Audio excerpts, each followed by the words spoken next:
सामाजिक सञ्जालमा यति बेला त्रिभुवन अन्तर्राष्ट्रिय विमानस्थलमा विदेशबाट फर्किएका युवकमाथि प्रहरीले लच्छार पछार गर्दै कुटपिट गरेको भिडियो चर्चामा छ। भिडियो सार्वजनिक भएपछि विमानस्थलमा प्रहरीले यात्रुमाथि देखाएको व्यवहारलाई लिएर तीव्र आलोचना भइरहेको छ। भिडियोमा प्रहरीको दुर्व्यवहारमा परेका युवा मोरङका सञ्जय ओझा हुन् भने यो घटना आइतबार बिहान करिब 11:30 बजेको हो। युएईमा मार्केटिङको काम गर्दै आएका ओझा करिब 10 महिनापछि आफन्तको विवाहमा सहभागी हुन 10 दिनको बिदा लिएर नेपाल आएका हुन्। उनलाई एक ट्राफिक सहित 3 जना प्रहरीले हात पछाडि मर्काएर आगमन कक्षभित्र लग्दै गरेको भिडियोमा देखिन्छ।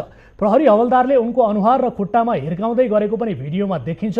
प्रहरीको दुर्व्यवहारमा परेका ओझाले भनेका छन्, ट्रली लिएर म कुरिरहेको थिएँ, एकजना मान्छे आएर ट्याक्सीको विषयमा कुरा गर्नुभयो, मैले चाहिँदैन भने म उभिएको ठाउँमा पहिले ट्रली राख्न मिल्थ्यो, अहिले 10 महिनापछि आउँदा उनले यहाँ ट्रली राख्न मिल्दैन भने उनको रुखो व्यवहारले मलाई अत्यन्तै नरमाइलो लागिरहेको थियो। त्यसपछि उनी गाली गर्न थाले।